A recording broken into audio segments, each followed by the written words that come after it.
We have the pleasure now to be joined by Mr. Robert Occhialini. He's from Turner Sports, ELEAGUE. He's their VP of Esports Products and Technology. Robert, thanks so much for being here. Really appreciate it. Thanks for having me. Thanks for everyone who got in here right after they ate their lunch. So, Robert, in your position, you've been in Atlanta for a good few years now, working for the Turner Sports family for a while now. Coming from a bit of a background of traditional sports, like maybe some other people in the room, coming into esports as it's become a bigger initiative at Turner Sports. Give us a little bit of your background and perhaps maybe what you know now today that maybe you didn't know, you know, when you dove head first into this esports thing about 3 years ago. How long is the talk? I can just sit back for 20 minutes. I've been at Turner for 16 years. I started as a software developer writing software that took scoring feeds from golf courses and generated leaderboards. That was my first gig, so if anyone's interested in that. But I've worked on a lot of different stuff over the years. 7 seasons I worked on the NBA digital products. And so through all the pioneering mobile years, building out NBA League Pass, game consoles, etc., all that stuff came out of the team that I ran on NBA Digital. But for the last 3 years, I've worked on esports. So I was literally the first person at Turner working full-time on esports.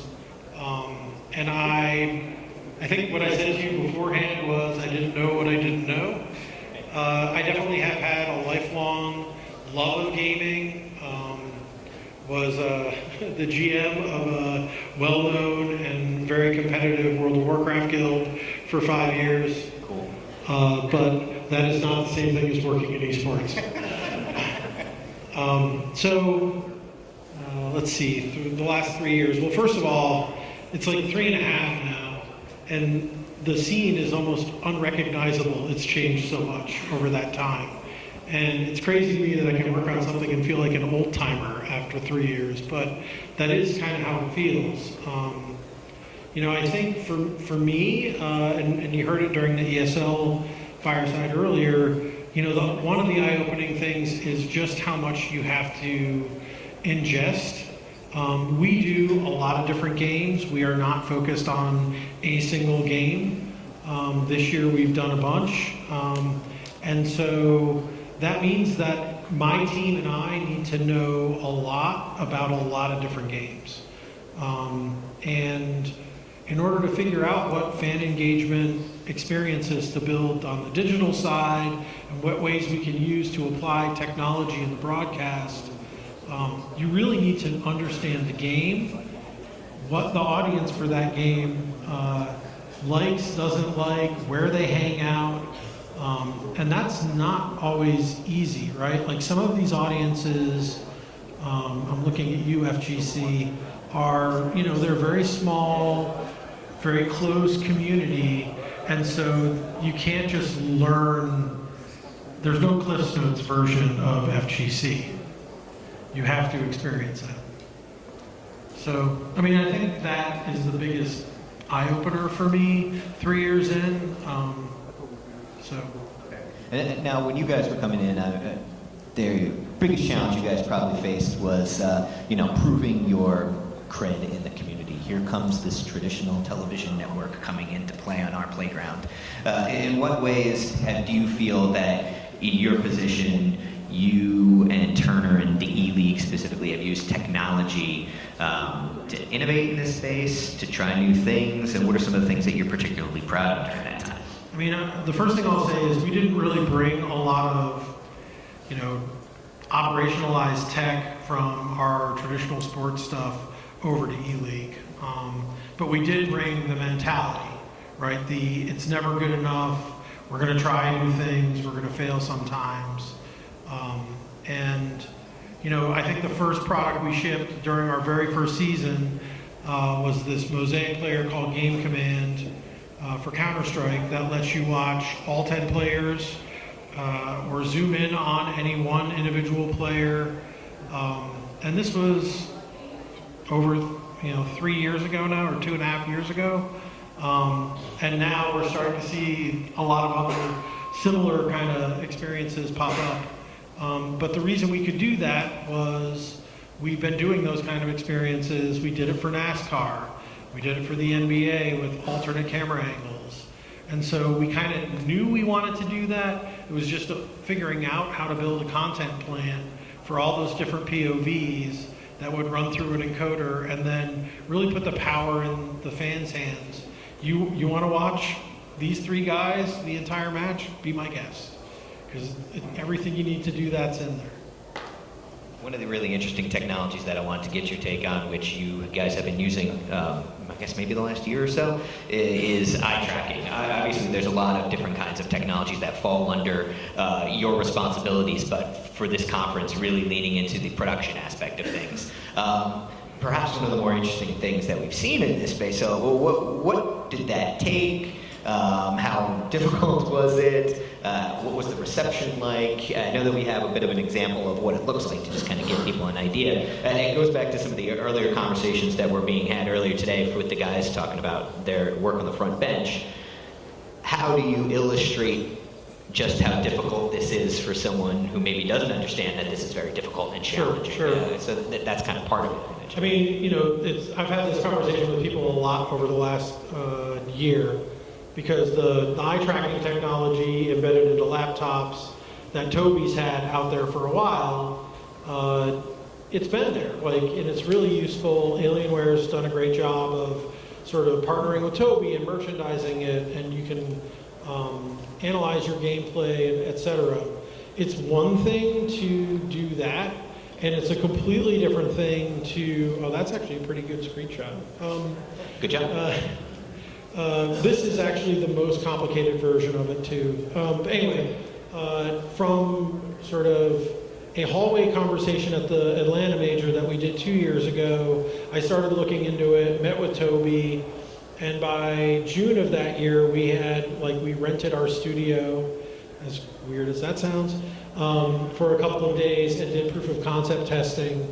If we didn't do the Mosaic player that I was just talking about, we wouldn't have the POVs necessary to do this. So it was kind of a happy accident that we already had this secondary content plan. There was a challenge there, though, where, and this is kind of nitty-gritty Counter-Strike stuff, but the UI that players play with and the UI that is used in broadcasts are different. And every player plays with their own graphic settings. And so in order to do eye tracking on Counter-Strike, and this is obviously Street Fighter,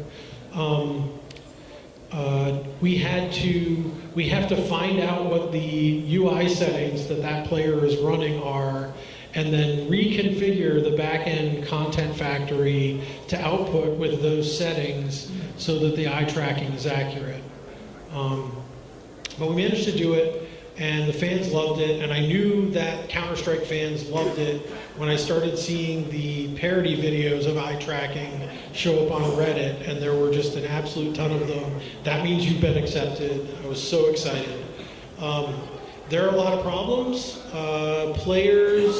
Some players are not happy about being eye tracked to the point where they'll passive-aggressively knock the eye tracker off the monitor on purpose. So we've had that happen a bunch. The other challenge is how players sit, and making sure that when we calibrate the eye tracker, they're sitting at the same posture that they sit in for competition. And that doesn't always work. We've had a lot of issues with that. But we did every map for the Boston Major that we did in January, and then starting in roughly February, we started figuring out how to do it for fighting games. So again, different set of tech, different POVs, different everything. And the screenshot that was just up there is what we call the double bubble. So both players are being eye tracked, and because they're both looking at the same POV, we're able to layer both of their gazes over a single POV, so you can see where both players are looking on the screen at the same time. So the blue bubble is the player on the left, and the red bubble is the player on the right. And real time, it's super interesting, and for Counter-Strike, it's even more interesting, I think, because you actually see what the player considered before they did something, and there is nothing analogous to that in professional sports today. You can't see what checkdowns Tom Brady did before he finally threw the ball, right? But with this, you can kind of get a sense of, oh, he looked over there, then looked over there, then finally decided to go down that way. So I think it's an example of us bringing our mentality. Certainly wouldn't be possible without Toby, and I think it's a great example of branded content for Alienware, because Alienware's laptops ship with the eye tracker.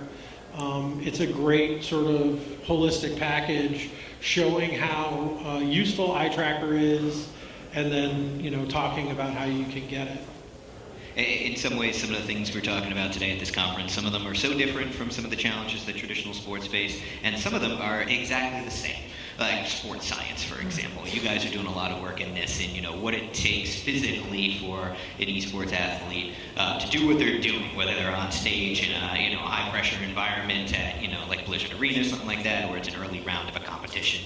It's not that different from trying to figure out what to do with all the StatCast data in baseball. So what kind of data have you tried to collect, and what do you think has helped you tell the story of an elite competition? Yeah, so this is a torch I've picked up in the last maybe 3 or 4 months, and it comes out of wanting to be able to tell the story about how special esports athletes are. If you play Overwatch, you understand how sick what you're seeing on the screen is. If you play Counter-Strike, you understand how amazing these guys are. But if you're like a regular person and you're like in the studio or even just watching kind of camera views, they look the same as me working on a spreadsheet. And I've beat up spreadsheets a lot today, I know, but so it's hard to tell that story the same way you tell that story in professional sports. I know I can't dunk a basketball or jump as high as LeBron James. Like my eyes tell me that, right? But how do you create that narrative for esports? And so we've started to dip our toes in the water, working with a few different companies that do sports science stuff for professional teams. The one that is public that I can talk about in detail is Right Eye, and they're a company based out of Maryland. They do visual acuity and reaction time testing, and they work with all of the professional baseball teams, some football teams, and have now branched out into basketball. And so we had there, as a proof of concept, again, like always doing a POC before I roll stuff out, we had them come and test one group in a Street Fighter tournament that we were doing to see how fast these guys were. And one of them was almost as fast as a hockey goalie, which is like the gold standard of reaction time. A month later, we had them come back and test all of the athletes in a Counter-Strike tournament that we were running with the top 8 Counter-Strike teams in the world. And so we're starting to build this book of information about who are the fastest athletes, game agnostic, but also what is the visual acuity profile of athletes in different games look like? So I think there's 2 narratives there. There's the kind of, they're as fast as a Major League Baseball player. Like, so almost every single one of them is as fast as the top 10% of Major League Baseball players in reaction time. There are a couple outliers, and all of them are faster than me too. In case you were wondering. But I'm really fast for my age, I promise. The Counter-Strike guys had insane decision-making speed. They were able to make a decision instantaneously, and that's what that game takes. So it makes a lot of sense. But I'm looking forward to continuing to bring Bright Eye back and test every game we do and kind of build out that book of this game has the fastest guys, or here are the top 10 fastest guys across all the games, and looking at what those visual acuity profiles are. since then, I'm so encouraged by that I've got about 6 other sports science companies and a lot of grad students and stuff, and we're really going to try and do a lot more stuff in this vein, understanding cognitive stuff and testing stuff. So there are teams who are definitely doing this. It is their proprietary information. We're in a position where we can kind of collect it for a lot of teams and compare. So. Well, we've got about 5 minutes left. If there's any questions in the audience, I'll come grab one in just a moment. I guess lastly for me, what would you say the biggest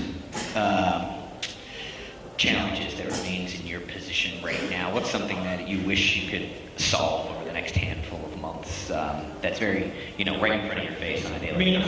I think the thing that, one thing that drives me kind of crazy is we're working with games that are made out of data, but actually tapping into that data is incredibly difficult, or we have to manually re-enter stuff. I mean, with the exception of a few games that have what I would consider, and I come obviously from a really technical background, good APIs, most of them we don't have any way to get data out of them. And that's frustrating when the game itself is literally made out of data. So that would be my one. Okay. Do we have anything from anyone in the audience for Robert? No? All right. Okay, cool. All right, so lastly, just kind of wrap things up here before we send you on your way. What are some things that you're allowed to tell us on the record that maybe people in the audience can look forward to that's coming soon from ELEAGUE? Anything that you can share? Oh, man. You're going to put me on the spot with that. We have a tournament we're going to announce this week that's later this year. I definitely can't make that announcement here. I would get in so much trouble. It'll be later this week.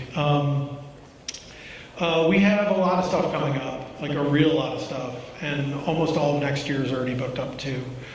We just haven't announced much. And my pipeline looks like a lot of sports science stuff. We're going to try with at least 7 different games next year, I think, that same suite of testing.